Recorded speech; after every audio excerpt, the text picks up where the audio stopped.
Dear students, BSc part second physical chemistry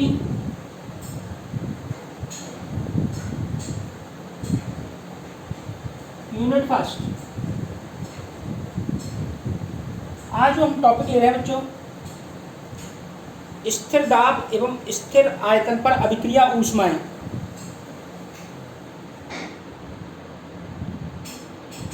स्थिर दाब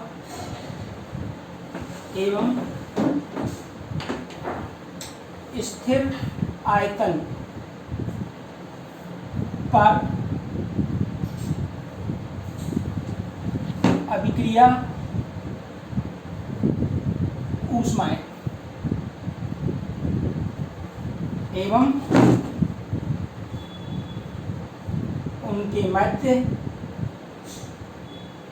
संबंध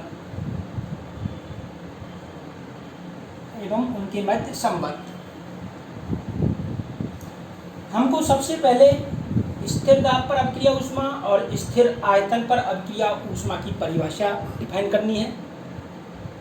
बाद में उनके मध्य रिलेशन हमको निकालना है। जब किसी अभिक्रिया को स्थिर दाब पर संपन्न कराया जाता है, जब किसी अभिक्रिया को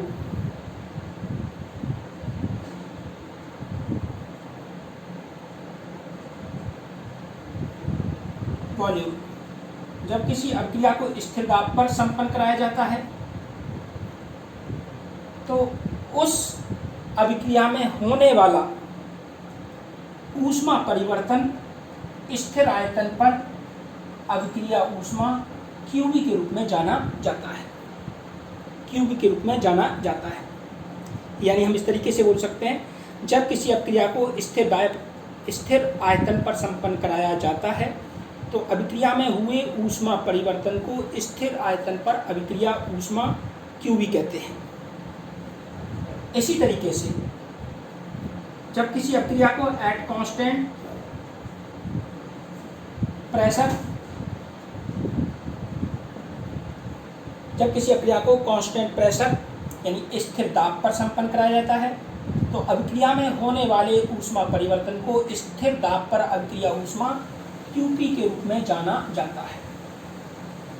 यानी हम इस तरीके से बोल सकते हैं डेफिनेशन को, स्थिर दाब पर संपन्न होने वाली अभिक्रियाओं में ऊष्मा परिवर्तन को स्थिर दाब पर अभिक्रिया की ऊष्मा क्यूपी कहते हैं। ऐसी अभिक्रियाएं जिनमें अभिक्रिया संपन्न होने पर गैसीय पदार्थों के मोलों की संख्या में किसी भी प्रकार का कोई परिवर्तन नहीं होता, गैसीय पदार्थों के मोलों में किसी प्रकार का कोई परिवर्तन नहीं होता, तो इस प्रकार की अभिक्रियाओं में दाब का भी कोई प्रभाव नहीं पड़ता है। अब हम संबंध की बात करते हैं बच्चों, हम संबंध की बात करते हैं, इनके मध्य में रिलेशन क्यूपी एंड क्यूबी के मध्य संबंध।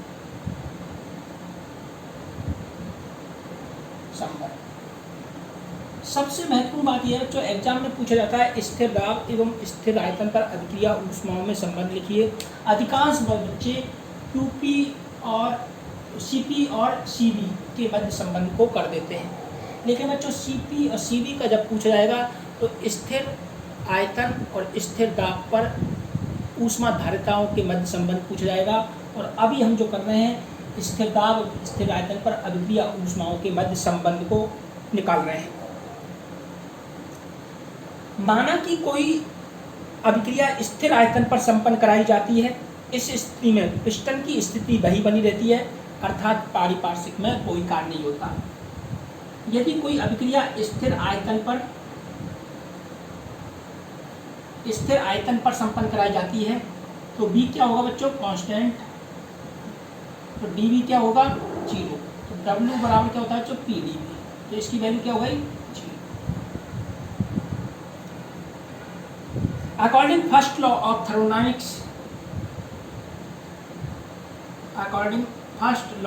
थर्मोडायनेमिक्स, डेल्टा E बराबर क्यू बी माइनस डब्ल्यू। बच्चों हमने क्यू बी क्यों लिया है, क्योंकि हम स्थिर आयतन पर अभिक्रिया ऊष्मा को देख रहे हैं। तो डेल्टा ई बराबर क्यू। Question number 1। इसी तरीके से स्थिर दाब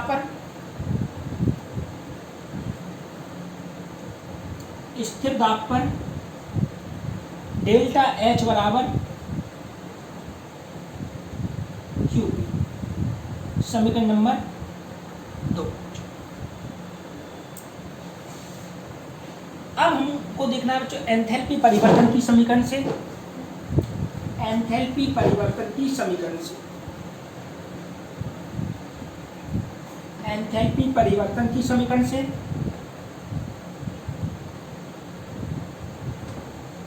एंथैल्पी परिवर्तन की समीकरण से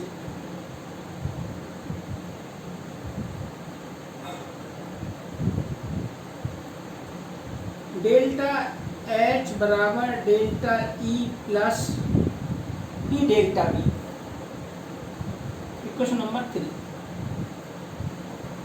डेल्टा वी स्थिर दाब पर आयतन परिवर्तन है बच्चों, स्थिर दाब पर आयतन परिवर्तन। अब हमको गैसीय अभिकारकों के लिए आदर्श गैसीय अभिकारकों व गैसीय उत्पादों के लिए आदर्श गैस समीकरण अप्लाई करनी है। आदर्श गैस समीकरण से पीवी रिएक्टेंट, ये क्रियाकारकों के लिए है, बराबर N reactant R T. Equation number 4। इसी प्रकार से पीवी प्रोडक्ट और एन प्रोडक्ट आर टी। समीकरण नंबर 5। समीकरण 4 व 5 से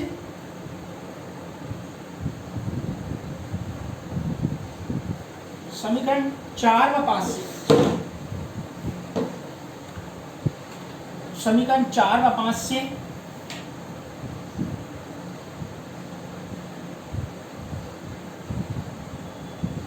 पी इसमें कॉमन आ जाएगा बच्चों, और आयतन परिवर्तन product minus reactant delta B बराबर, इसी तरीके से ये भी हमारे पास में delta N R T. Equation number यहाँ पर हम लेंगे बच्चों, इक्वेशन नंबर यहाँ पर हम लेंगे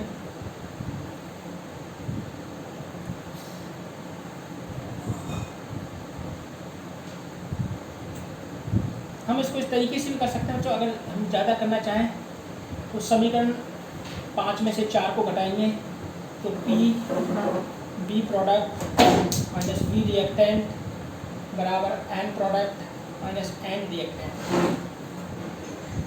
आर टी। तो P delta V delta N R T. Equation number 6। P delta V बराबर इक्वेशन नंबर 6। तो समीकरण 3 को देखें। समीकरण 1, 2 व 6 से डेल्टा ई, डेल्टा एच तथा पी डेल्टा बी के मान समीकरण 3 में रखने पर तो डेल्टा एच की जगह हम लिखेंगे बच्चों क्यू पी, डेल्टा ई की जगह लिखेंगे क्यू वी, और आर टी की पी डेल्टा बी की जगह समीकरण नंबर 6 लिखेंगे delta N R T. Delta N R T. तो ये रिलेशन है बच्चों हमारे पास में स्थिर आयतन व स्थिर दाब पर अभिक्रिया ऊष्माओं के मध्य, ये है। यानी समीकरण 7 स्थिर दाब पर अभिक्रिया ऊष्मा तथा स्थिर आयतन पर अभिक्रिया ऊष्मा के मध्य संबंध प्रदर्शित करती है। संबंध प्रदर्शित करती है। अब हम इस संबंध को कुछ अभिक्रियाओं के ऊपर अप्लाई करते हैं और उनकी वैल्यू क्या आती है बच्चों, QV और QB में कैलकुलेशन आता है। तो सबसे पहले हम एग्जाम्पल ले रहे हैं बच्चों, उदाहरण first H2 plus Cl2, H2 gas plus Cl2 gas और 2HCl।